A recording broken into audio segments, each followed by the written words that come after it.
आप सबों को जय मसीह की। प्रभु यीशु मसीह के मीठे और मधुर नाम में मैं आप सबों का स्वागत करता हूं। और आज त्रय के पश्चात 10वें रविवार की आराधना को आइए हम सब मिलकर पिता पुत्र पवित्र आत्मा के नाम से आरंभ करें। मिलकर के गाएंगे 49 हे मन तू जान और कर ले काम।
सच्चे मन से अपने पिता परमेश्वर के निकट आकर अपने पाप स्वीकार करें और यह प्रार्थना करें कि वह प्रभु यीशु मसीह के नाम से हमारे पापों को क्षमा करे।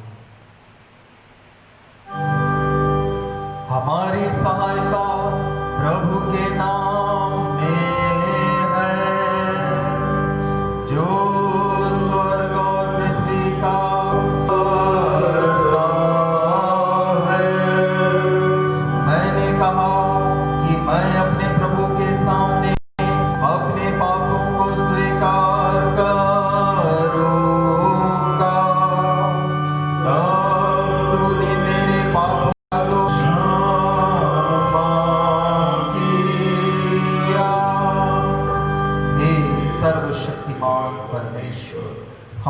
कर्ता और त्राता। हम अधम पापी तेरे सामने मान लेते हैं कि हम स्वभाव ही से पापमय और अशुद्ध और कि हमने मन सा वाचा और कर्म से तेरे विरुद्ध पाप किया है। इसलिए हम तेरे अनुग्रह को खोजने और प्राप्त करने के लिए प्रभु यीशु मसीह के द्वारा तेरी अपार दया की शरण लेते हैं।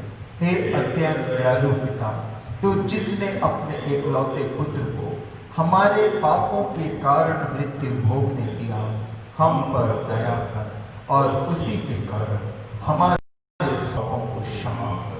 तू अपने पवित्र आत्मा के द्वारा हमें अपना सच्चा आत्मिक ज्ञान दे कि हम तेरी इच्छा को पहचानें और तेरे वचन का ठीक आज्ञा पालन करें, जिससे कि तेरे अनुग्रह द्वारा हम अनंत जीवन पाएं, हमारे प्रभु यीशु मसीह के द्वारा।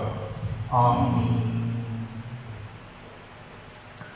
तुम्हारी इस स्वीकृति पर मैं प्रभु की आज्ञा के अनुसार तुमको जो सच्चे मन से पश्चाताप करते और उस पर विश्वास करते हो, तुम्हारे सब पापों की संपूर्ण क्षमा तुम्हें परमेश्वर पिता और पुत्र और पवित्र आत्मा के नाम से सुनाता हूँ।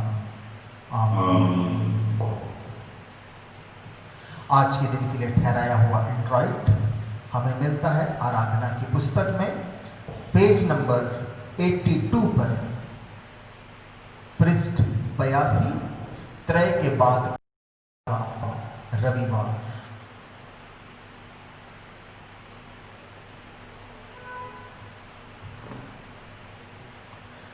मैं परमेश्वर को पुकारूंगा और यहोवा मेरा उद्धार करेगा। जो लड़ाई मेरे विरुद्ध उठी थी उससे उसने मुझे कुशल पूर्वक बचा लिया है। परमेश्वर सुनकर उनको उत्तर दे। वह आदि से विराजमान है। अपना भार यहोवा पर डाल दे और वह तुझको संभालेगा। हे परमेश्वर, मेरी प्रार्थना की ओर कान लगा और मेरी गिड़गिड़ाहट से दूर ना रह।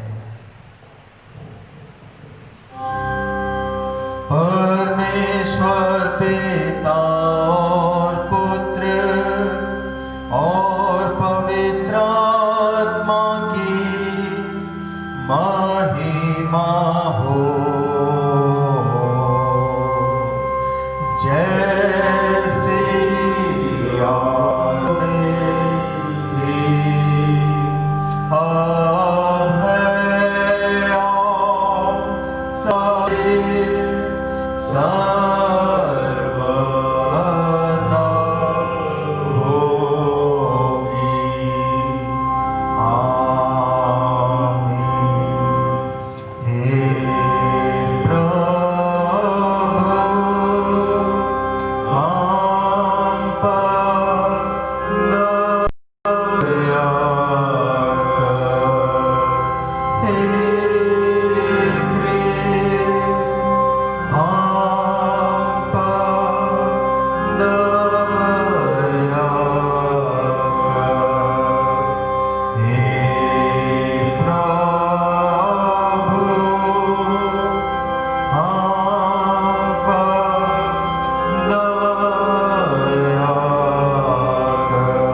अपार शक्ति को विशेषकर हमें इस परिमाण से अपना अनुग्रह दे कि हम तेरी आज्ञाओं का पालन करते हुए तेरी अनुग्रहमय प्रतिज्ञाओं को पाएं और स्वर्गिक धन के भागी हों।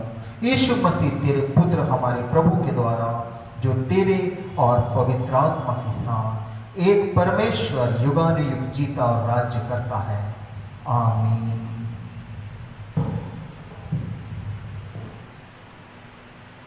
हम आज के दिन के लिए ठहराए हुए बाइबल पाठों का अध्ययन करने पाएंगे। पुराने नियम का पाठ जो आज के दिन के लिए ठहराया गया है हमें मिलता है गिनती नाम पुस्तक, उसका 32वां अध्याय। गिनती 32 और उसके प्रथम 15 पदों को हम पढ़ने पाएंगे। गिनती की पुस्तक उसका 32वां अध्याय और उसके पद 1 से 15वें पद तक के मैं आपके लिए पढ़ने पाऊंगा। रूबेनियों और गादियों के पास बहुत से जानवर थे।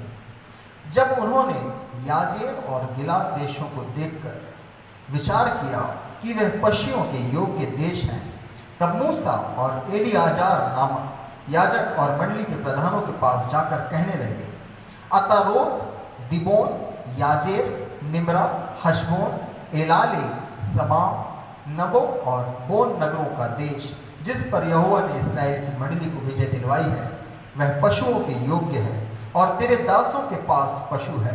फिर उन्होंने कहा, यदि तेरे अनुग्रह तेरे दासों पर हो तो यह देश तेरे दासों को मिले कि उनकी निज भूमि हो, हमें यरदन पार ना ले चल।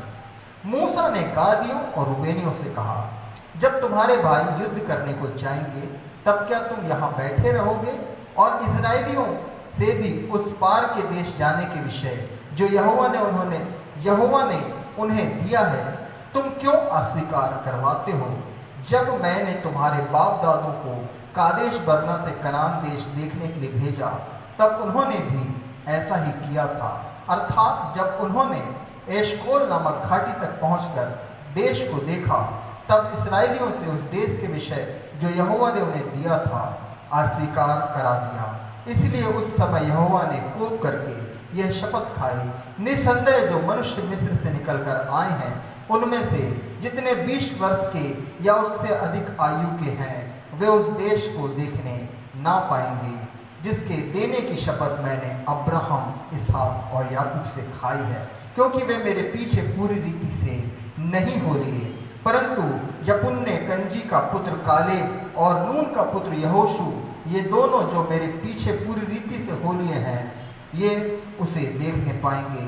अतः यहोवा का कोप इस्राएलियों पर भड़का, और जब तक उस पीढ़ी के सब लोगों का अंत न हुआ जिन्होंने यहोवा के प्रति बुरा किया था, तब तक अर्थात 40 वर्ष तक वह उन्हें जंगल में मारे मारे फिरता रहा। और सुनो, तुम लोग उन पापियों के बच्चे होकर इसीलिए अपने बाप दादों के स्थान पर प्रकट हुए हो कि इस्राएल के विरुद्ध यहोवा के भड़के हुए कोप को और भी भड़काओ।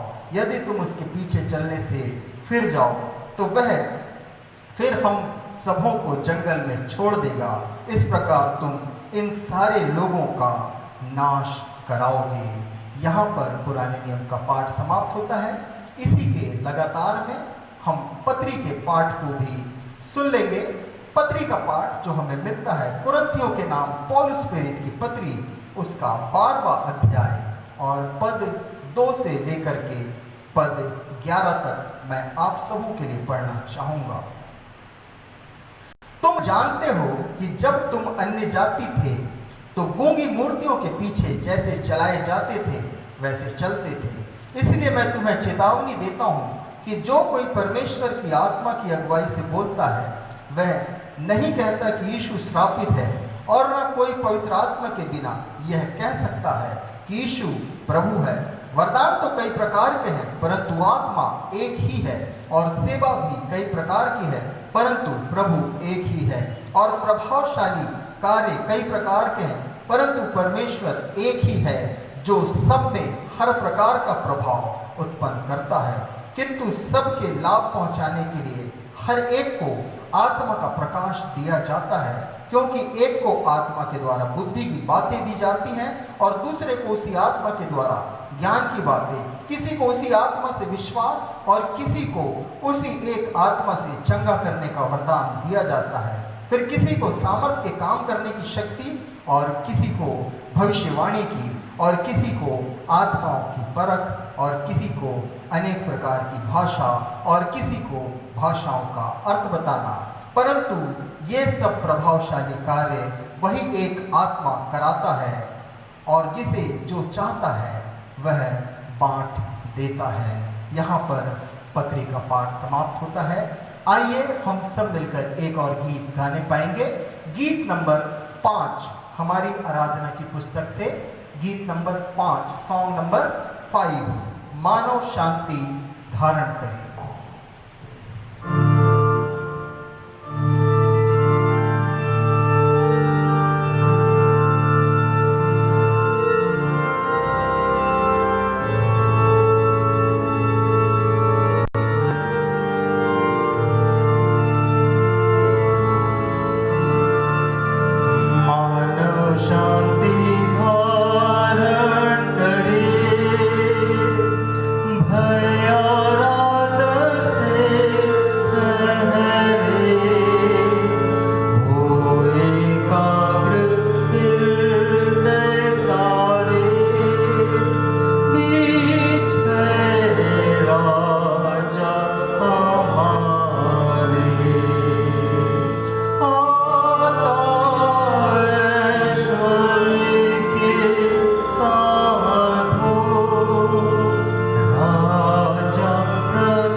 हम सुसमाचार के पाठ को सुनने पाएंगे। सुसमाचार का पाठ जो आज के दिन के लिए ठहराया गया है हमें मिलता है सुसमाचार उसका 19वां अध्याय और उसके पद 41 से अध्याय के अंतिम पद तक के हम पढ़ने पाएंगे। लूका 19 पद 41 से पद 47 तक के यहां लिखा हुआ है। जब वह निकट आया तो नगर को देखकर उस पर रोया और कहा कि भला होता कि तू ही इस दिन में कुशल की बातें जानता, पर अब वे तेरी आंखों से छिप गई हैं, क्योंकि वे दिन तुझ पर आएंगे कि तेरे बैरी मोर्चा बांधकर तुझे घेर लेंगे और चारों ओर से तुझे दबाएंगे और तुझे और तेरे बालकों को जो तुझ में हैं मिट्टी में मिलाएंगे और तुझ में पत्थर पर पत्थर भी ना छोड़ेंगे, क्योंकि तूने उस अवसर को जो तुझ पर कृपा दृष्टि की गई ना पहचाना। तब वह मंदिर में जाकर बेचने वालों को बाहर निकालने लगा। तब उसने कहा, लिखा है मेरा घर प्रार्थना का घर होगा, परंतु तुमने उसे डाकुओं की। प्रतिदिन मंदिर में उपदेश करता था और प्रधान याजक और शास्त्री और लोगों के प्रमुख उसे नष्ट करने का अवसर ढूंढते थे। यहाँ पर पवित्र सुसमाचार का समाप्त होता है। आइए हम सब विश्वासी अपने विश्वास को प्रेरितों के विश्वास वचन अनुसार अंगीकार करें।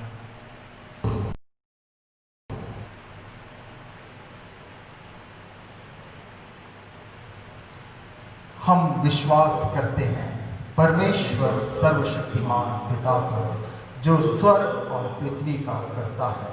हम विश्वास करते हैं यीशु मसीह पर, जो उसका एकलौता पुत्र और हमारा प्रभु है। वह पवित्र आत्मा की शक्ति से गर्भ में आया, कुमारी मरियम से जन्मा, पौंत पिलात के अधिकार होगा, क्रूस पर चढ़ गया, मर गया और गाड़ा गया, आत्माओं के लोक में उतर गया, तीसरे दिन मृतकों में से जी उठा, स्वर्ग पर चढ़ गया और सर्वशक्तिमान परमेश्वर पिता की दाहिनी ओर बैठा है। वहां से वह जीवितों और मृतकों का न्याय करने आएगा। हम विश्वास करते हैं पवित्र आत्मा पर, एक पवित्र विश्वव्यापी कलीसिया पर, पवित्रों की सहभागिता पर, पाप क्षमा पर, मृतकों के पुनरुत्थान और अनंत जीवन पर। आमीन।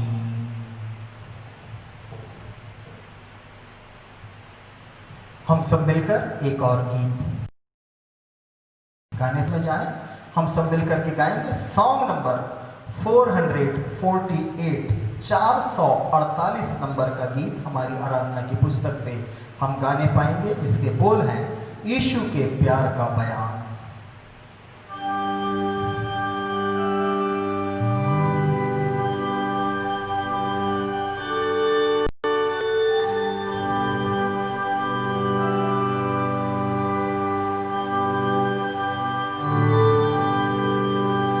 यीशु के प्यार का बयान करो अब फिर मुझसे, यीशु के प्यार का बयान मिला है सभी से, फिर रिश्ते तारीफेगा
यीशु के प्यार का बयान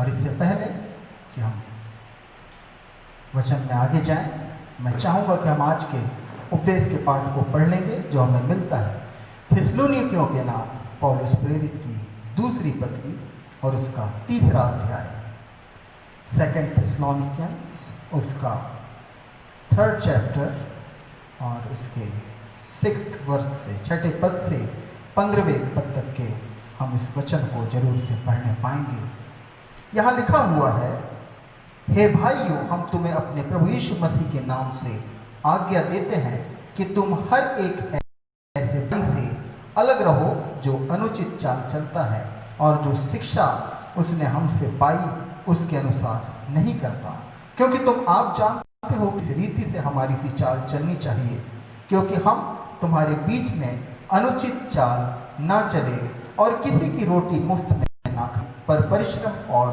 कष्ट से रात दिन काम धंधा करते थे कि तुम में से किसी पर भार ना हो। यह नहीं कि हमें अधिकार नहीं, पर इसलिए कि अपने आप को तुम्हारे लिए आदर्श ठहराएं कि तुम हमारी सी चाल चलो, क्योंकि जब हम तुम्हारे यहाँ थे तब भी यह आज्ञा तुम्हें देते थे कि यदि कोई काम करना ना चाहे तो खाने भी ना पाए। हम सुनते हैं कि कुछ लोग तुम्हारे बीच में अनुचित चाल चलते हैं और कुछ काम नहीं करते, पर दूसरों के काम में हाथ डाला करते हैं। ऐसों को हम प्रभु यीशु मसीह में आज्ञा देते और समझाते हैं कि चुपचाप काम करके अपनी ही रोटी खाया करें। तुम हे भाइयों, भलाई करने में साहस ना छोड़ो। यदि कोई हमारी इस पत्री की बात को ना माने तो उस पर दृष्टि रखो और उसकी संगति ना करो, जिससे वह लज्जित हो, तो भी उसे बैरी मत समझो, पर भाई जानकर चिताओ। आइए हम धन्यवाद और प्रार्थना करेंगे। हमारे पवित्र पवित्र पवित्र महान सेनाओं के यहोवा पिता परमेश्वर, आपके नाम का धन्यवाद करते हैं प्रभु, आपका धन्यवाद करते हैं खुदा। आपकी उपस्थिति जो नित्य प्रतिदिन हमारे जीवनों में बनी रहती है, आपका मार्गदर्शन प्रभु, आपकी भलाई, आपका प्रेम जो निरंतर हमें प्राप्त होता है खुदा परमेश्वर, आपका धन्यवाद करते हैं प्रभु से। धन्यवाद करते हैं पिता परमेश्वर आज के इस पवित्र दिन के लिए जो फिर तूने अपनी उपस्थिति में हम सबों को आने का अवसर प्रदान किया है मेरे परमेश्वर। और सचमुच में खुदा ये तेरा प्रेम है, ये तेरा अनुग्रह है कि हम तुझे हे अब्बा हे पिता कहकर पुकारते हैं, क्योंकि प्रभु तूने जब हमें चुना और नाम लेकर बुलाया पिता, उस दिन से तो हम तेरे ही हैं मेरे परमेश्वर पिता। तो अभी प्रभु अपने कामों के द्वारा से, अपने मन में उत्पन्न होने वाली भावनाओं के द्वारा से परमेश्वर, अपनी बोली के द्वारा से, मन वचन कर्म के द्वारा से बार बार प्रभु तुझको खेदित करते हैं मेरे परमेश्वर। प्यारे पिता, हम विनती प्रार्थना करते हैं, जाने अनजाने में किए गए गुनाह अपराधों को तू क्षमा कर मेरे प्रभु। होने दे पिता परमेश्वर, यीशु के पवित्र लहू से धोकर हमें शुद्ध और पवित्र कर कि पाप से छुड़ाए जाकर निरंतर और भी तेरी संगति में आगे बढ़ते जाए प्रभु। प्यारे पिता परमेश्वर अनुग्रह कीजिए। प्यारे पिता परमेश्वर आपसे प्रार्थना है खुदावंद प्रभु, हमारी मंडली, हमारी टारसी मंडली के हर एक सदस्य पर तेरी कृपा दृष्टि बनी रहने पाए। जो योजनाएं वे बनाते हैं यीशु के नाम से सफल हो। यदि कोई आवश्यकता में है प्रभु तू पूरा कर दे पिता। जो बीमार है सुधी ले मेरे परमेश्वर, शिफा प्रदान कर प्यारे प्रभु। और धन्यवाद करते हैं पिता उन सभी प्रियों के लिए जिनके जीवन में फिर तूने अपनी अद्भुत करुणा को प्रकट किया है। इस पूरे सप्ताह में तूने हमें संभाला और एक नया सप्ताह हमारे जीवन में जोड़ दिया। तेरे नाम की महिमा करते हैं खुदावंद परमेश्वर। होने दीजिए प्रभु इन्हीं दिनों में पिता परमेश्वर, जबकि तेरे वचन का प्रचार ऑनलाइन मीडिया के माध्यम से बढ़ता चला जाता है मेरे परमेश्वर। ओ प्रभु, इस वचन में तेरी सामर्थ हो, इस वचन पर तेरी आशीष हो खुदावंद, कि प्रभु जितने इसे सुनते हैं, जितने इस रीति से आराधनाओं में शामिल होते हैं, जितने तेरे दास और दासी वचन का प्रचार करते हैं, सब तुझ में आशीषित हो जाए प्रभु, सब तुझ में फलवंत बने प्यारे पिता।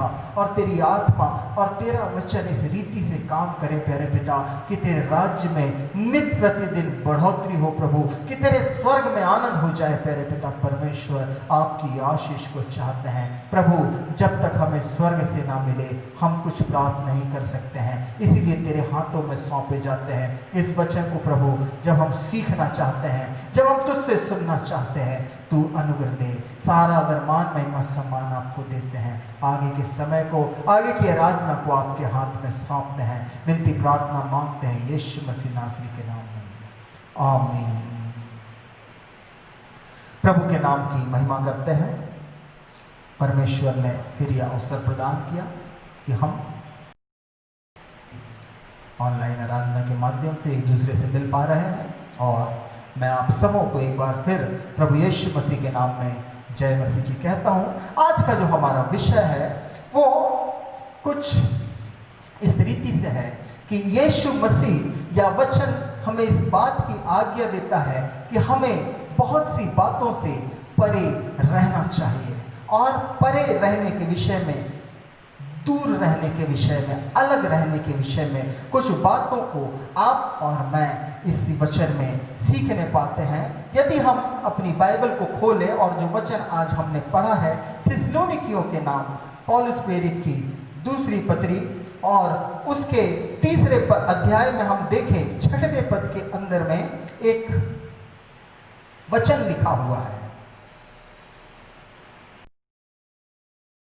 हम तुम्हें अपने प्रभु यीशु मसीह के नाम से आज्ञा देते हैं कि तुम हर एक ऐसे भाई से अलग रहो, परे रहो, जो चलता है और जो शिक्षा उसने हमसे पाई है उसके अनुसार नहीं करता।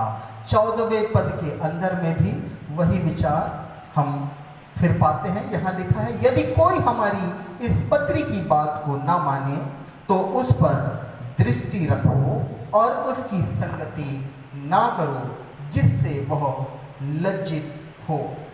मेरे प्रियो, आज वो समय है जहां आपको और मुझको, मैं यूजुअली अपने हर वचन में इसी बात को जोर देता हूं कि आप और मैं सैद्धांतिक जीवन से हट करके अब व्यवहारिक जीवन जीने के विषय में विचार करें और बात करें। क्योंकि हम बातें तो बहुत सारी करते हैं, परंतु जब काम करने की बात आती है, अपने जीवन आती है, तब यूं होता है कि मेरे वचन और मेरे कर्म दोनों एक दूसरे से पृथक होते हैं। मैग्नेट के दो इक्वल साइड्स जब उनको मिलाया जाता है, एक दूसरे से मेल नहीं देते, क्या होते हैं, एक दूसरे से दूर चले जाते हैं। वैसे ही हमारे काम होते हैं कि मैं बोलता तो कुछ हूं परंतु करता कुछ हूं। परंतु पौलुस प्रेरित के द्वारा पत्री में और उसके तीसरे अध्याय में एक आज्ञा आपको और मुझको मिल रही है। प्रभु यीशु मसीह के नाम से यह आज्ञा आपको और मुझको मिल रही है कि हर एक ऐसे जो अनुचित चाल चलता है, अ कमांड टू विड्रॉ। हम देखें, परिस्थितियां होती हैं, परिस्थितियां निर्मित होती हैं हमारे कामों को करने के द्वारा और कामों को करने के तरीके से। आप और मैं जैसा काम करेंगे वे कार्य उसी रीति का परिणाम आपके और मेरे जीवन में लाते हैं। भजन की पुस्तक में भी हम इस बात को पढ़ने पाते हैं, क्या ही धन्य है वह पुरुष जो दुष्टों की, ना पापियों के मार्ग में खड़ा होता, ना ठट्टा करने वालों की मंडली में बैठता है। अगर बहुत सरल शब्दों में इस बात को कहें तो यह है कि धन्य है जो बुरे की संगति नहीं करते। यहां पर भी ये वही बात पौलुस अपने वचनों के द्वारा सबको और मुझको सिखलाना चाह रहा है कि हर वो व्यक्ति जो अनुचित चाल चलता है, वे सारे काम जो बुरे हैं हम अनुचित चाल की श्रेणी में रख सकते हैं। हम देखते हैं कि इस संसार के अंदर में लोग, मैंने पिछले दिनों में भी इस बात, मुखौटा पहन करके घूम रहे हैं, एक चोला ओढ़े घूम रहे हैं, उनका वेश भेड़ों, उनके चेहरे पर नम्रता, विनम्रता, सच्चाई, खराई दिखाई पड़ती है, परंतु जब उनकी चाल प्रकट होती है आप और मैं जानते हैं, चाहे भेड़ की खाल में भी पेट भरने के लिए उसको वो घास नहीं खाए, वो शिकार करेगा, और जब करेगा तो उसकी चाल से उसके व्यवहार सामने आ जाती है, उसकी जात पता चल जाती है।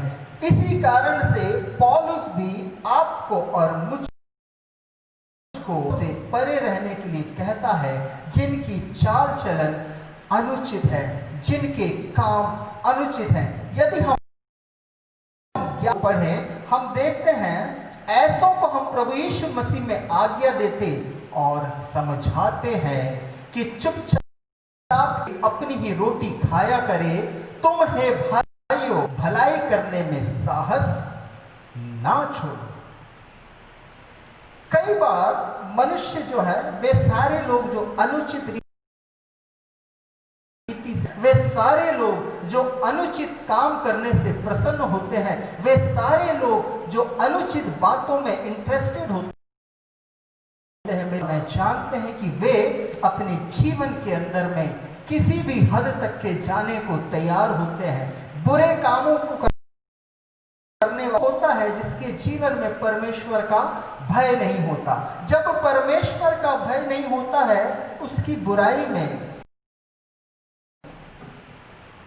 कि वो बुराई करने के लिए स्वतंत्र है, उसको आजादी है, और वो अपनी आजादी का भरपूर फायदा उठाता है। और तब वो ये नहीं देखता कि मैं किस किस के साथ में कैसी कैसी बुरा है। आप और मैं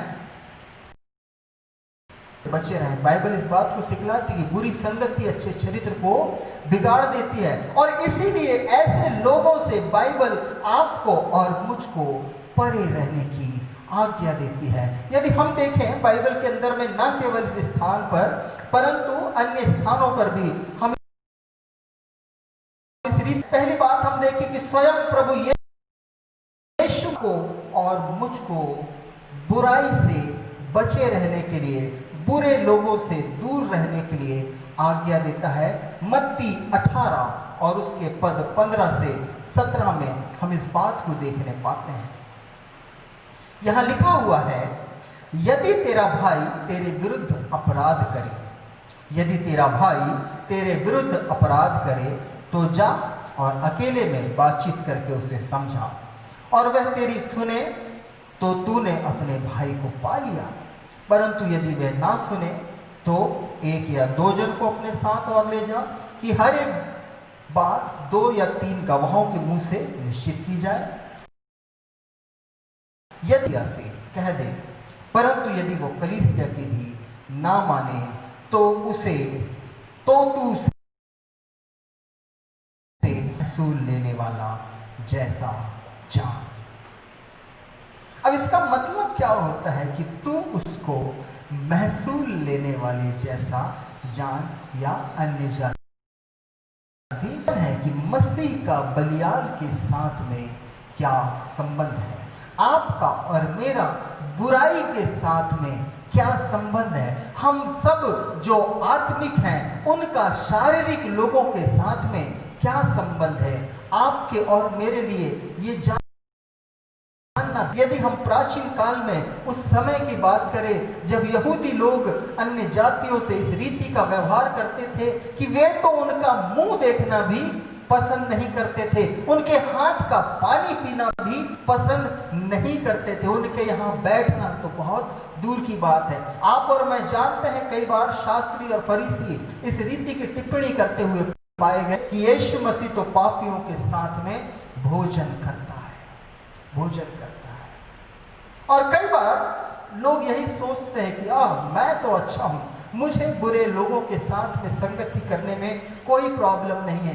दैट इज राइट, बाइबल भी कई बार आपको और मुझको इसी रीति की शिक्षा देती है, परंतु एक लिमिट है। यहाँ मत्ती 18 के अंदर में परमेश्वर का वचन स्वयं इस बात को आपको और मुझको सिखलाता है कि हमें अपने भाई को समझाने का प्रयास निश्चय करना है। 1 बार, 2 बार, 3 बार सीक्रेटली 2-3 लोगों के सामने पब्लिकली, परंतु आपको उसे एक समय के लिए उससे अलग हो जाना संभवतः उस व्यक्ति के जीवन के लिए भला हो सकता है। हम देखें, यहूदी लोग अन्य जातियों से किसी रीति का व्यवहार नहीं रखना चाहते थे। क्यों नहीं रखे? यह नहीं था कि उन लोगों का अस्तित्व में होना गलत बात थी, परंतु वे अपने आप को उन लोगों से अधिक श्रेष्ठ दिखाने, उन अन्य जातियों से, उन मूर्ति पूजकों से, उन चुंगी लेने वालों से किसी रीति का व्यवहार नहीं रखते थे। आपको और मुझको भी उन सारे लोगों को जो अनुचित चाल चलते हैं उनसे अपने आप, ताकि हम उन्हें इस बात को समझा कि जो काम वे करते हैं उनसे हमारा कोई भी संबंध नहीं है। यदि हम अपने आप को उनसे जोड़े रखेंगे, उन्हें कुछ वाला है। परंतु जिस दिन हम ऐसे लोगों से अपने आप को अलग करते हैं, उन्हें पढ़ना प्रारंभ होता है। किसी स्थान पर एक समय आता है जब वे अपने आप में करने लग जाते हैं। आप और मैं जब तक के किसी व्यक्ति को चिताएंगे नहीं, समझाएंगे नहीं, हम देखते हैं जब वो बत्शेबा के साथ में अपने आप को पाता है, उसकी दृष्टि में यह बात किसी भी रीति से गलत नहीं थी। उरिया को मरवा दिया। कब तक के? जब तक के आकर के उसकी गलती को पॉइंट आउट नहीं किया, जब तक कि उसकी गलती को परमेश्वर ने उसके सामने प्रकट नहीं किया। जब किया तो निकलकर सामने आया जहां पर वो परमेश्वर के सम्मुख पश्चाताप कर रहा है।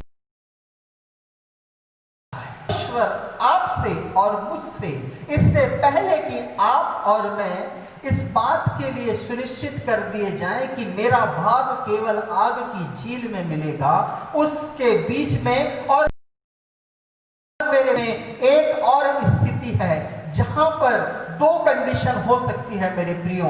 या तो मैं पश्चाताप नहीं करूंगा, या तो मैं रिपेंट करूंगा या नहीं करूंगा। वो सिचुएशन आएगी जब तक के मैं उस व्यक्ति को जिसने गलत काम किया है, जो गलत आचरण करता है, जो अनुचित रीति से मैं उसको उसकी गलती के विषय में ना चिताऊं, वो किस रीति से अपने आप को जांचने की स्थिति में पहुंच पाएगा? वो किस रीति से अपने भीतर झांक कर देखेगा कि सचमुच में वो कैसे इस बात करेगा कि मैंने गलत काम किया है या नहीं किया है। आपको और मुझको बाइबल सिखलाती है, यदि तेरा भाई गलत करता है उसको तुझे समझाना है। पहले गुप्त में समझा, गुप्त में समझा। जब गुप्त में समझाने की लिमिट खत्म हो जाती है, अब उसको 2-3 लोगों के गवाहों के सामने सबको और मुझको करना है। हमें उन सभी लोगों को जो गलत काम करते हुए पाए जाते हैं, हमारा कर्तव्य है कि हम उन्हें चिताएं। इग्नोरेंस, बाइबल के अंदर में इग्नोरेंस जो है वो एक, आपको और मुझको उन्हें देख करके उनसे मुंह नहीं फेरना है। जो कुछ हम कर सकते हैं हमें ही पूरा करना है। जब वो नहीं मानता तो बाइबल कहती है फिर अगर वो ना माने तब तो तू उसको अन्य जाति और महसूल लेने वाला सा जान। उस वक्त भी आपको उसका न्याय करने की आवश्यकता अवश्य है कि यदि एक व्यक्ति परमेश्वर की बातों को नहीं मानता है, उसके वचनों में लिखी बातों को नहीं, आप और मैं अपने आप को उससे सेपरेट कर लें, अपने आप को उससे अलग कर लें। कहीं ऐसा ना हो कि उसके द्वारा किसी दिन मेरे गले का फंदा बन जाए, किसी दिन मेरे खरी चाल में किसी रीति की बुराई को मैं भी उसके समान बन जाऊं। इसलिए अच्छा होगा कि हम अपने आप को उससे परे करें। रोमियो की पत्री के अंदर 12वें अध्याय के पहले पद को यदि हम पढ़, लिखा हुआ है, उस वचन को हम पढ़ेंगे।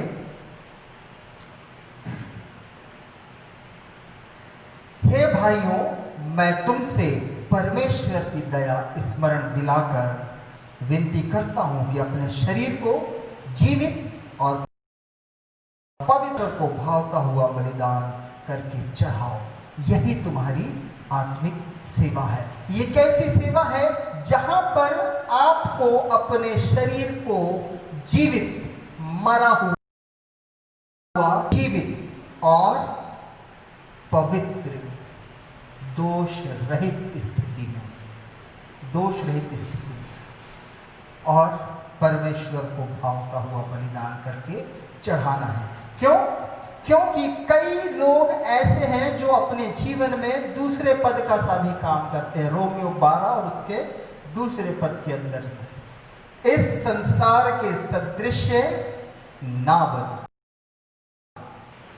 मैं व्यक्तिगत रूप में ऐसे कितने सारे लोगों को जानता हूं जो कहलाते मसीह के हैं, परंतु उन्होंने अपने आकार के सदृश्य बना लिया है। वे उस भीड़ में शामिल है जो एक के पीछे एक बुराई करते हुए और उस गड्ढे में जाने के लिए तैयार है जो विशेष रूप से परमेश्वर ने उन्हीं के लिए तैयार किया है।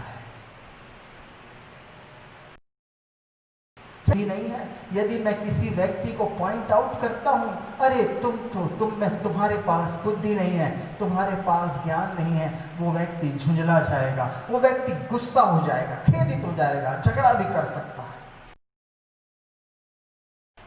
बाइबल कहती है इस संसार के सदृश्य ना बनो। जो बुरा काम करता है उससे अपने आप को परे रखो, जो अनुचित चाल चलता है उससे अपने आप को परे रखो। जब तुम देखते हो कि एक व्यक्ति अपने जीवन में गलत है, उससे अपने आप को अलग रखो। अगर नहीं रखोगे क्या होगा? आप भी एक दिन उसके समान हो जाओगे। इसीलिए परमेश्वर हमें ऐसे लोगों से परे रहने को कहता है। और वे सारे लोग जो अपने आप को बुद्धिमान मानते हैं, उनके लिए पत्री उसका 12वां अध्याय उसका दूसरा पद है कि तुम्हारी बुद्धि के नए हो जाने से तुम्हारा चाल चलन भी। क्या मेरा चाल चलन बदल रहा है? मुझे अपने आप को देखना होगा, अपने आप को जांचना होगा। मुझसे नहीं जानता है, हम सब के लिए बात सच है कि हमसे बेहतर और कोई नहीं जानता है। तो क्या मैं देख करके अपने अंदर ये कह सकता हूं कि हाँ मेरी बुद्धि नहीं हो रही है, हाँ मेरा है, हाँ मैं परमेश्वर को जीवित और पवित्र हुआ बलिदान चढ़ा रहा हूं, हाँ मैं परमेश्वर की इच्छाओं को अपने जीवन में पूरा कर रहा हूं? क्या मैं इस रीति से अपने कामों को अंजाम देता हूं? मेरे प्रियो, इस संसार की चाल चलते हैं, मुझे अपने आप को अलग करके रखना होगा। परमेश्वर के वचन में एक और वचन हम पढ़े, रोमियो की पत्री में से उसके 16 अध्याय और उसके 17 और 18 पद को मैं आपके लिए पढ़ रहा हूं। यहां लिखा हुआ है, हे भाइयों, मैं तुमसे विनती करता हूं कि जो लोग उस शिक्षा के विपरीत जो तुमने पाई है फूट डालने और ठोकर खिलाने का कारण होते हैं, उन्हें ताड़ लिया करो और उनसे दूर रहो, क्योंकि ऐसे लोग हमारे प्रभु यीशु की नहीं अपने पेट की सेवा करते हैं और चिकनी चुपड़ी बातों से सीधे साधे मन के लोगों को बहका देते हैं। ताड़ना पड़ेगा, देखना पड़ेगा, कैसे लोगों की संगति कर रहा हूं। कहीं कोई ऐसा व्यक्ति तो नहीं है जो बड़ी चिकनी चुपड़ी बातें करता है, बहुत अच्छे मीठे स्वरों से बोलता है। किस लिए बोल रहा है? ताकि भी उसकी सी चाल चलने लग जाए और सत्य के मार्ग से भटक जाए, सत्य के मार्ग से आपके पैर डगमगा जाए। भजन 119 में दाऊद कहता है, मैं हृदय में रख छोड़ा हूं कि तेरे विरुद्ध पाप ना करूं। वे सारे लोग जो परमेश्वर के वचन, ऐसे लोग उनकी खोज में रहते हैं। पतरस भी इस बात को कहता है, सचेत और जागते रहो, क्योंकि तुम्हारा विरोधी शैतान की नाई इस खोज में रहता है किसको फाड़ खाए। ये लोग वही हैं मेरे प्रियो जो अपने आप को इतना भला बतलाते हैं, बातें करते हैं, ताकि भोले भाले और सीधे मन वालों को क्या करते हैं? बहका दें। बहक जाओगे तो कहां जाओगे? बहक जाओगे तो कहां जाओगे? क्योंकि वो मार्ग जो स्वर्ग तक तो आपको और मुझको अनंत जीवन में लेके जाए, वो तो बड़ा सकरा है मेरे प्रियो। यदि बहक गए, बहक करके मार्ग में आ जाओगे, इस संसार के सदृश्य बन जाओगे। बाइबल कहती है, अपने आप को परे रखो। और क्या मैं अपने आप को ऐसे लोगों से बचाने के लिए तैयार हूं? कुरिन्थियों की पहली पत्री के अंदर में हम देखें किस रीति से 5वें अध्याय से पौलुस इस बात को सिखलाता है कि हमें अब ऐसे लोगों से बचाए रखना है। और जो व्यक्ति परमेश्वर की बातों को नहीं मानता है, जो व्यक्ति परमेश्वर पर ईमान है, जो समझना नहीं चाहता है, बाइबल में पहला कुरिन्थियों लिखा हुआ है, शरीर के विनाश के लिए शैतान को सौंपा जाए ताकि उसकी आत्मा प्रभु यीशु के दिन। मेरे प्रियो, मैं आपको बताना चाहता हूं, वे सारे लोग जो अपने शरीर की अभिलाषाओं को पूरा करना चाहते हैं, वो अपनी बुद्धि से काम करते हैं। और विशेष रूप से उनके जीवन में ये बात होती है कि वे बड़े घमंडी होते हैं। उन्हें अपनी जीविका का घमंड होता है, उन्हें अपने बल का घमंड होता है, उन्हें अपनी बुद्धि का घमंड होता है। शैतान यही तो देखना चाहता है कि ये व्यक्ति कितना घमंडी है। जहां घमंड होता है वहां परमेश्वर के काम नहीं होते मेरे। जहां घमंड होता है वहां परमेश्वर की महिमा नहीं होती है मेरे प्रियो। तो क्या होता है? तब शैतान अपने जाल फंदों को फैलाता है। घमंडी लोग, परमेश्वर का भय ना मानने वाले लोग, भक्तिहीन लोग उस जाल में फंसते हैं, फंस जाते हैं। तब क्या होता है? बाइबल कहती है, जब तुम और मेरी आत्मा हमारे प्रभु यीशु मसीह के सामर्थ के साथ इकट्ठा हो, तो ऐसे मनुष्य हमारे प्रभु यीशु मसीह के नाम से शरीर के विनाश के लिए शैतान को सौंप दिए जाए, क्योंकि उन्होंने पहले ही अपने आप को उसके हवाले कर रखा है। यदि ईश्वर के बताए रास्ते पर नहीं चलते हैं,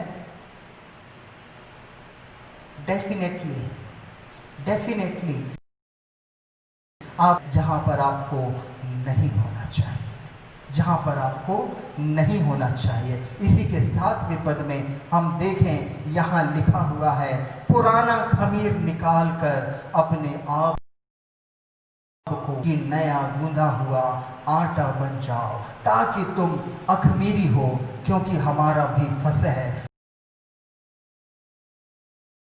जो प्रेज द लॉर्ड अपने अंदर से वो पुराना खमीर जो है मेरे प्रियो, बाइबल में मलिनता को दर्शाता है। अगर मैं अपने जीवन में इस रीति से काम करता हूं, जो अनुचित चाल चलता है, अवश्य है मैं अपने आप को उससे सेपरेट कर लूं। कहीं ऐसा ना हो कि उसका खमीर मुझको भी अशुद्ध बना दे। यीशु चाहता है अखमीरी आटा बनो, मैं नया गूंधा हुआ आटा बनूं जो काम का है, अखमीरी नहीं, जो अशुद्ध है नहीं। मुझको तो शुद्ध और पवित्र बनना चाहता है, अपने अंदर से निकाल देना है। कभी कभी मैं सोचता हूं, मैं विषय में पढ़ता हूं मेरे प्रियो, एक व्यक्ति है जो परमेश्वर की आज्ञा ना मान करके भाग रहा है, और उस वचन से मुझको यह शिक्षा मिलती है कि यदि परमेश्वर चाहे तो परमेश्वर चाहता है उसको करवा करके रहता है। जो परमेश्वर चाहता है वही होता है। लाइफ से, योना की स्टोरी से मुझको एक और शिक्षा मिलती है, वो यह है कि जब एक लोग सवार होते हैं, जब एक जहाज में बहुत सारे लोग सवार हैं, 5, 10, 20, 50, 100, हमारी मंडली एक परिवार के रूप में, एक जहाज के रूप में सवार है।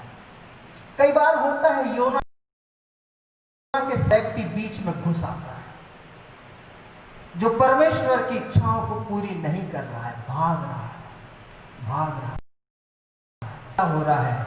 मल्लाह अपनी सारी कोशिशें करके भी नाव को संभाल नहीं पा रहे हैं। आंधी तूफान आई हुई है, गड़बड़ी फैली हुई है, कोई उसको संभाल नहीं पा रहा है।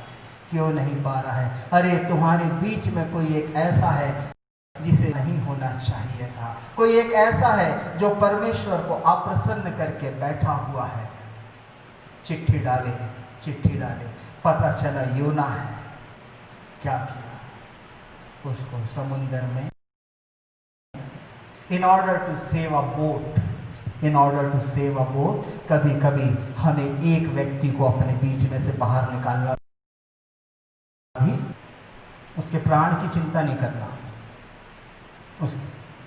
उसके प्राण की चिंता नहीं करना, उसके प्राणों की रखवाली करने वाला ईश्वर है। जब तक वो पश्चाताप ना कर ले, परमेश्वर उसको दबाए रखेगा। जैसे योना को उस महामच्छ के अंदर, वो कहता है कि मैं पहाड़ों की जड़ों को महसूस कर सकता हूँ, वो पानी का प्रेशर मैं महसूस कर सकता हूँ, और वहां से मैं मेरी सुन ले।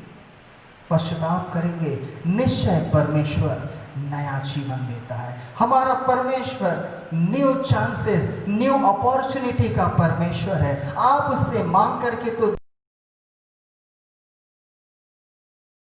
देखिए, यदि मैंने ताड़ लिया है, एक व्यक्ति है जो अपने जीवन में गलत है, मुझे उसका साथ नहीं देना है, मुझे कभी भी उसका साथ नहीं देना है। आपको उसका बैरी नहीं बनना है, परंतु अपने आप को उससे परे रखना है। क्यों परे रखना है? ताकि उसकी आत्मा बचाई जा सके। दूसरा थिस्सलुनीकियों के 3 अध्याय और उसके 4वें पद को जब हम पढ़ते हैं, 14वें पद को जब हम पढ़ते हैं, 3:14, 2 थिस्सलुनीकियों 3:14, यहाँ पर लिखा है, यदि कोई हमारी इस पत्र की बात को ना माने तो उस पर दृष्टि रखो, उसको ताड़ लो और उसकी संगति ना करो, जिससे वह लज्जित हो। कई बार ये जो लज्जा है, कई बार ये जो बेइज्जती है, लोगों को बचा लेती है। मेरे प्रियो, इब्रानियों की पत्री के अंदर में भी हम देखते हैं 10वें अध्याय में 26वें पद से आगे जब हम पढ़ते हैं, इब्रानियों 10 उसका 26, यहाँ लिखा हुआ है, क्योंकि सच्चाई की पहचान प्राप्त करने के बाद यदि हम जानबूझकर पाप करते रहें तो पापों के लिए फिर कोई बलिदान बाकी नहीं है। हाँ, दंड का एक भयानक पाठ जोहना और आग का ज्वलन बाकी है जो विरोधियों को भस्म कर देगा। जब मूसा की व्यवस्था का ना मानने वाला 2 या 3 जनों की गवाही पर बिना दया के मार डाला जाता था, तो सोच लो कि वह कितने और भी भारी दंड के योग्य ठहरेगा, जिसने परमेश्वर के पुत्र को पांवों से रोंदा और वाचा के लहू को जिसके द्वारा वह पवित्र ठहराया गया था अपवित्र जाना है और उसके अनुग्रह के आत्मा का अपमान किया है। सोचो कैसा दंड होगा उन लोगों के लिए जो परमेश्वर के प्रेम को ठुकराते हैं। कैसा दंड होगा? यहां लिखा है, क्योंकि हम जानते हैं जिसने कहा पलटा लेना मेरा काम है, मैं ही बदला लूंगा। और फिर यह कि कि प्रभु अपने लोगों का न्याय करेगा। जीवते परमेश्वर के हाथों में पड़ना भयानक बात है। जीवते परमेश्वर के हाथों में पड़ना भयानक बात है। हमें अपने आप को उससे बचाना है। उस व्यक्ति को भी जो टेढ़ी मेढ़ी चाल चलता है, जब आप उससे परे होंगे, बाइबल कहती है इससे वो लज्जित हो। अगर अभी भी लज्जित नहीं होता है तब क्या है, शैतान के हाथ में सौंप दो। शायद एक दिन उसको पछतावा होगा और वो लौट आएगा। और विशेष रूप से उनके लिए ये वचन है जो परमेश्वर को पहचान चुके हैं, उनके लिए तो और भी ज्यादा गंभीर बात है। हमारा परमेश्वर बदला लेने वाला परमेश्वर है। हमारा परमेश्वर न्याय करने वाला परमेश्वर है। चाहिए कि हम अपने आप को बचाने का यत्न करें, उनको बचाने का यत्न करें जो टेढ़ी चाल चलते हैं, जो अनुचित चाल चलते हैं। हमें सबसे पहले अपने आप को उनसे परे करना होगा ताकि वे लज्जित हों। जब लज्जित होंगे तभी पश्चाताप की भावना उत्पन्न होगी। अगर लज्जा नहीं महसूस होती है, पश्चाताप नहीं होगा। आपको और मुझको उसकी फिजिकल बातों की चिंता से अधिक उसकी आत्मा की चिंता होना चाहिए। कई बार लोगों को लगता है, वो देखते हैं सामने वाला व्यक्ति गलत है, अनुचित काम करता है, बुरा है। मैं जानता हूं उसमें कौन कौन सी बुराई है, पर मैं उसको पॉइंट आउट नहीं करना चाहता। क्यों नहीं करना चाहता? उसको बुरा लग जाएगा, वो बुरा मान जाएगा, वो क्या सोचेगा। आपको इसकी चिंता नहीं करनी है। आपको चिंता करना है, अगर मैंने उसको नहीं चिताया कहीं उसकी आत्मा नाश ना हो जाए, क्योंकि ऐसा होगा तो उसकी आत्मा के नाश होने की जिम्मेदारी 50-50 मेरी भी होगी। जितना वो दोषी होगा उतना ही मैं भी दोषी होऊंगा, क्योंकि मैं उसे बचा सकता था, क्योंकि मैं उसे जीवन का मार्ग दिखा सकता था। जब मैं उससे परे होता, वो इस बात को सोचता, क्यों मेरा मित्र मुझको छोड़कर जा रहा है? क्या मेरे लिए यह मित्रता बढ़कर है या मेरे लिए यह काम बढ़कर है? क्या मेरे लिए प्रभु बढ़कर है या मेरे लिए यह संसार बढ़कर है? आपको और मुझको अपने कर्तव्यों को पूरा करना सीखना होगा। कई बार परमेश्वर आपको और मुझको कठोर बनने के लिए कहता है, परंतु इसमें भी आपके और मेरे लिए जीवन और आशीषें छिपी हुई हमें हो। आइए हम परमेश्वर की इच्छाओं को अपने जीवन में पूरा करें। अपनी मंडली के अंदर में हम इसी रीति से काम कर सकते हैं कि जब परमेश्वर आपको और मुझको अपने उद्धार के लिए आमंत्रित करता है, जब वो चाहता है कि मैं और भी लोगों के लिए उद्धार का कारण बनूं, तो मुझको अपने कर्तव्यों को पूरा करना सीखना होगा। एक वचन और हम पढ़ेंगे, प्रकाशित वाक्य की पुस्तक उसका 2 अध्याय और पद 14 से 16 तक के मैं आपके लिए पढ़ना चाहता हूं। यहां पर लिखा है, मुझे तेरे विरुद्ध कुछ बातें कहनी है। यीशु मसीह पिरगमन की कलीसिया से इस बात को कह रहा है, मुझे तेरे विरुद्ध कुछ बातें कहनी है, क्योंकि तेरे यहाँ कुछ ऐसे हैं जो बिलाम की शिक्षा को मानते हैं, जिसने बालाक को इस्राएलियों के आगे ठोकर का कारण रखना सिखाया कि वे मूर्तियों पर चढ़ाई गई वस्तुएं खाएं और व्यभिचार करें। वैसे ही तेरे यहाँ कुछ ऐसे हैं जो निकुलइयों की शिक्षा को मानते हैं। अतः मन फिरा, नहीं तो मैं तेरे पास शीघ्र ही आकर अपने मुख की तलवार से उनके साथ लड़ूंगा। जिनके कान हो वह सुन ले कि आत्मा कलीसियाओं से क्या कहता है।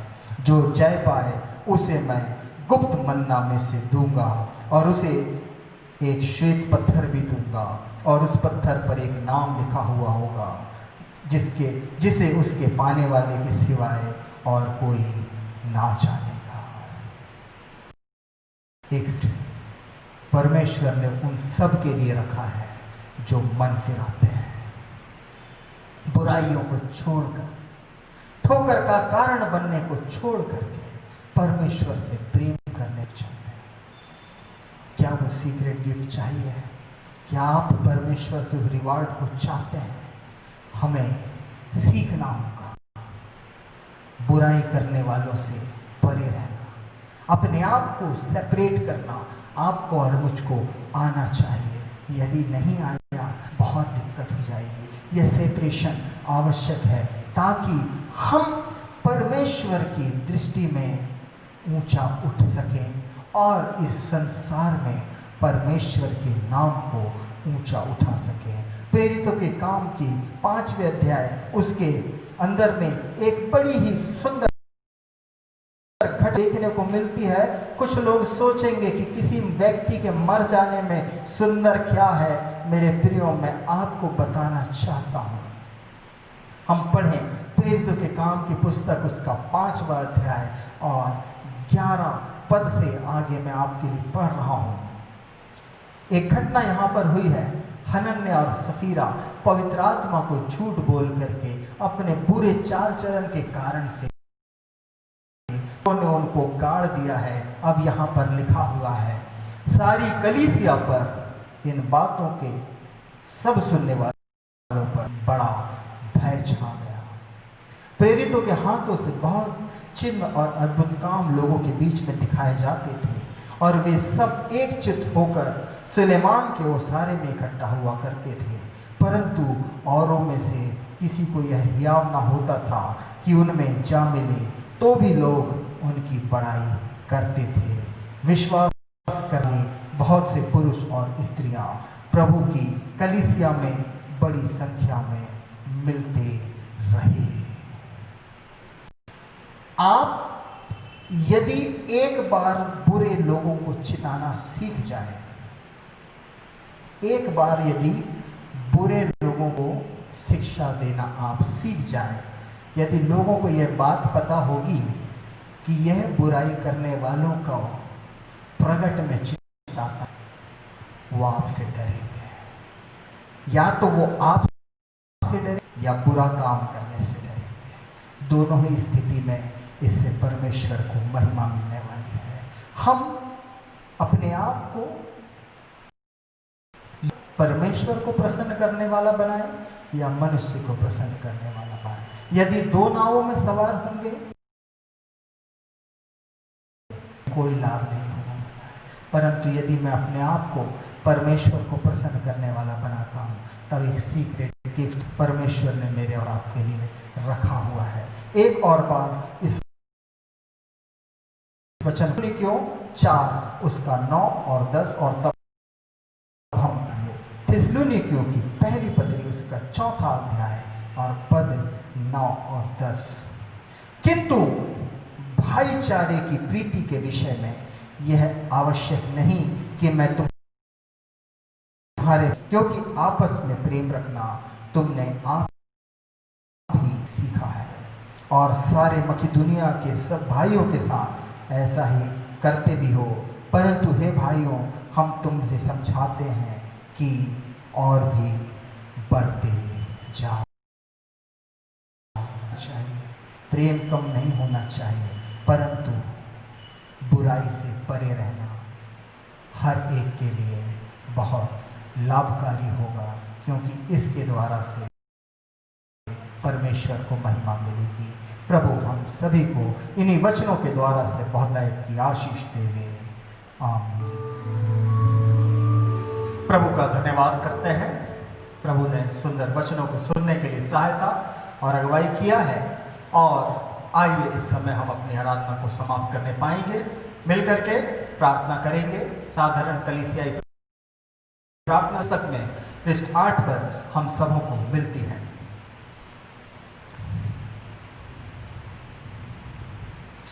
हम प्रार्थना करें। हे सनातन सर्वशक्तिमान परमेश्वर, तू जो सब जाति गणों द्वारा आराधनीय है हम हृदय से नम्रतापूर्वक तेरी उन सब आगणित आत्मिक आशीषों के लिए तेरा धन्यवाद करते हैं जो तूने हमारे अयोग्य होते भी हमको दी है। हम तेरी स्तुति करते हैं कि तूने अपने पवित्र वचन और सैक्रमेंटों को हमें दिया है। तो हम तुझसे प्रार्थना करते हैं कि तुम कलीसिया को जो इस पृथ्वी पर अपनी पवित्र शिक्षा में बनाए रख और ऐसे विश्वस्त पात्र सेवक दे जो सामर्थ के साथ तेरा वचन प्रचार करें। सब श्रोताओं को यह अनुग्रह दे कि तेरा वचन नम्रता से सुने और मन के शुद्ध भाव से उसे स्वीकार करें और आत्मा के फल फलें। सब क्लेशों और संकटों पर अपने लोगों का रक्षक और सहायक हो। यह वर दे कि हम तेरी कलीसिया में भ्रातृप्रेम और मसीह संगति में रहते हुए विश्वास की अच्छी लड़ाई लड़ सकें और अंत में अनंत उद्धार प्राप्त करने पाए। हे दयाशील प्रभु परमेश्वर, हमारी सुन। इस भूमंडल के समस्त जाति गणों पर अनुग्रह से दृष्टि कर हमारे प्रिय राष्ट्रपति को, सरकार और सब विश्वास योग्य अधिकारियों को और हमारे देश के सारे निवासियों को आशीष दे। यह वर दे कि तेरी महिमा हमारे बीच निवास करे और दया, सच्चाई, शांति हर जगह पर प्रबल हो। हे दयाशील प्रभु परमेश्वर, हमारी सुन। हे दयालु परमेश्वर, सब माताओं और पिताओं की सहायता कर कि वे अपने बच्चों का प्रतिपालन तेरे भय और में करें। हम अपने सब विद्यालयों को तेरे रक्षाकारी हाथ में सौंपते हैं और प्रार्थना करते हैं कि उपयोगी ज्ञान और मसीह सद्गुणों के पोषण स्थान हो, जिससे वे जीवन उत्तम फल लाए। हे दयाशील प्रभु परमेश्वर, हमारी सुन। कृपा करके आग और पानी, लड़ाई और मरी, महंगाई और अकाल और सब प्रकार की अन्य विपत्तियों से हमारी रक्षा कर हर एक की उसके यथोचित कार्य में सहायता करें और बढ़ाएं। हमारी उपयोग के लिए भूमि की अच्छी उपज दे, सब उपयोगी धंधों और सेवाओं की जो हमारे मध्य किए जाते हैं उन्नति कर। हे परमेश्वर पिता, कृपा करके सब विधवाओं, विधुरों और अनाथों की सुधि ले, सब रोगियों और कंगालों का सहायक हो और सब असहाय और दुखियों का शांति दाता हो।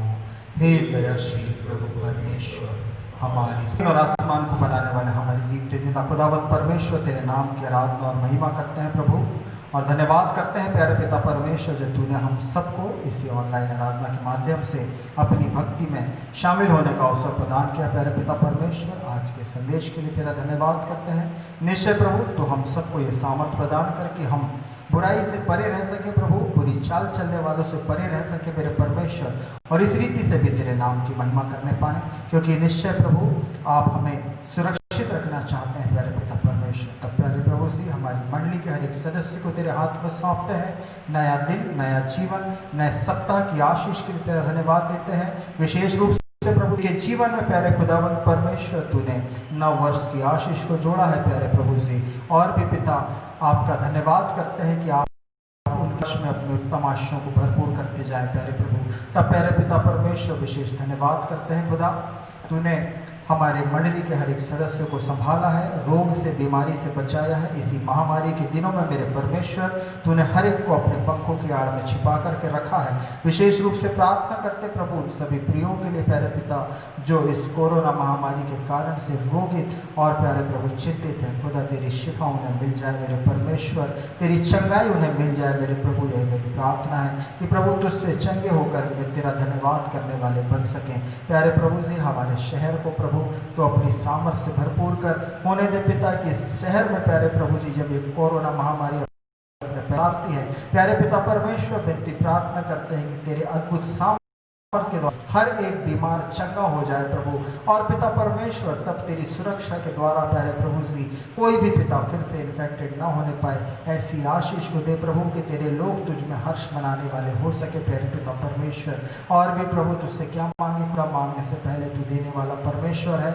हम अपने ELC संस्था के उन सभी पास्टर प्रचारकों के लिए प्रार्थना करते हैं, अधिकारियों के लिए प्रार्थना करते प्रभु जो निरंतर तेरी सेवा और महिमा में लगे हुए हैं, और इसी रीति से प्रभु जी तेरे उन सब दास और दासियों के लिए प्रार्थना करते हैं प्रभु जो प्यारे पिता परमेश्वर विभिन्न माध्यमों से तेरे वचनों का प्रचार प्रसार करते हैं, जो वचन बांटे जा रहे हैं, जो वचन बोया जा रहा है प्रभु यीशु मसीह के नाम से फलवंत हो सके पिता।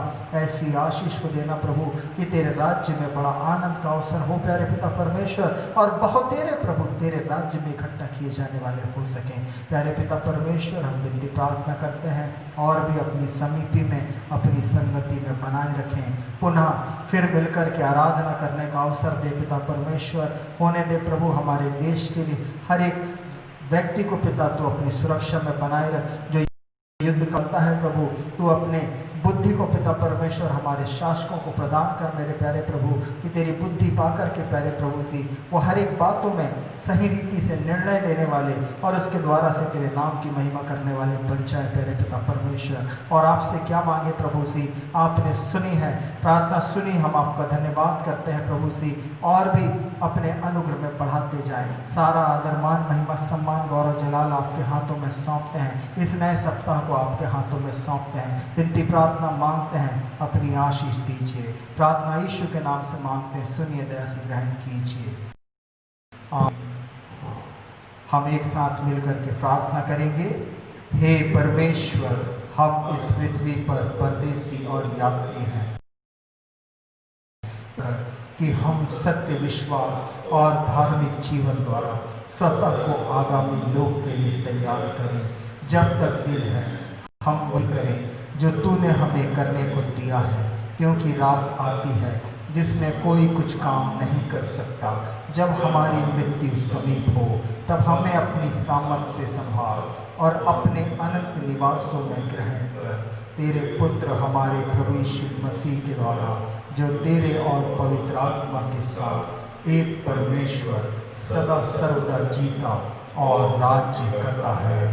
आमीन। हे हमारे पिता, तू जो स्वर्ग में है, तेरा नाम पवित्र माना जाए, तेरा राज्य आए, तेरी इच्छा जैसे स्वर्ग में पूरी होती है वैसे इस पृथ्वी पर भी हो। हमारे दिन भर की रोटी आज हमें दे, और जैसे हमने अपने अपराधों को क्षमा किया वैसे अपराधों को क्षमा कर, और फिर परीक्षा में न ला, परंतु बुराई से बचा, क्योंकि राज्य, पराक्रम और महिमा सदा। आमीन। परमेश्वर का धन्यवाद और स्तुति करो। परमेश्वर का धन्यवाद और स्तुति होए।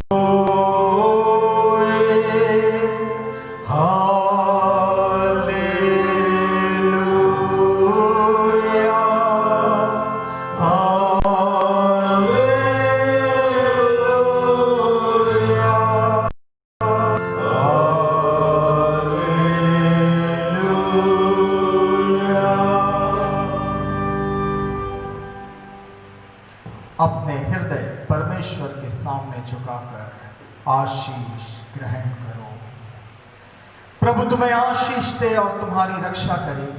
प्रभु अपने मुख का प्रकाश तुम पर चमकाए और तुम पर अनुग्रह करे। प्रभु अपना मुख तुम पर प्रकट करे और तुम्हें शांति दे। परमेश्वर पिता और पुत्र और पवित्र आत्मा के नाम से आमीन।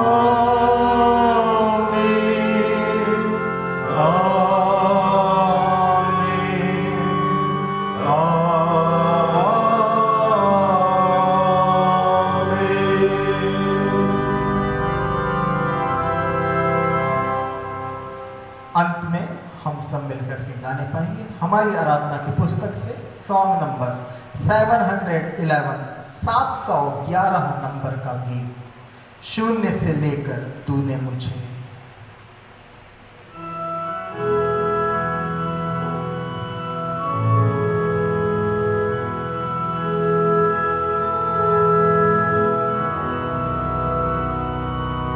शून्य से लेकर तूने मुझे रच लिया अपने ही रूप में।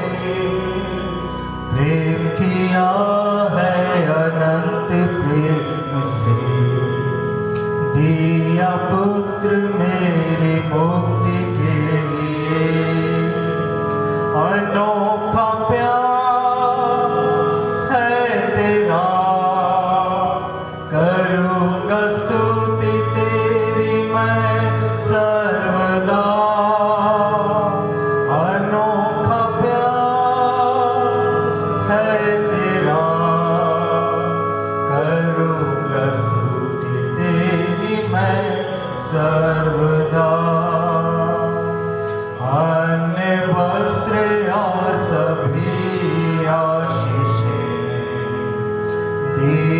मुझे तूने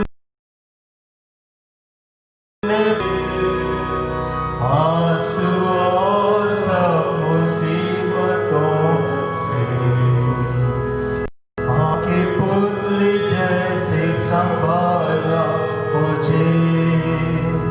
अनोखा प्यार है तेरा, करूँगा स्तुति तेरी मैं सर्वदा।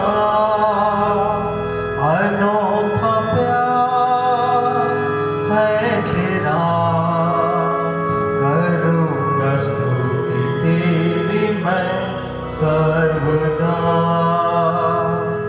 जग में आया यीशु स्वर्ग छोड़, मेरा सारा दंड सह लिया उसने। घोड़े खाकर क्रूस उठाकर यीशु ने मुझे भी और चंगाई दी है। अनोखा प्यार है तेरा, करूँगा स्तुति तेरी मैं सर्वदा। अनोखा प्यार है तेरा, करूँगा स्तुति तेरी मैं सर्वदा।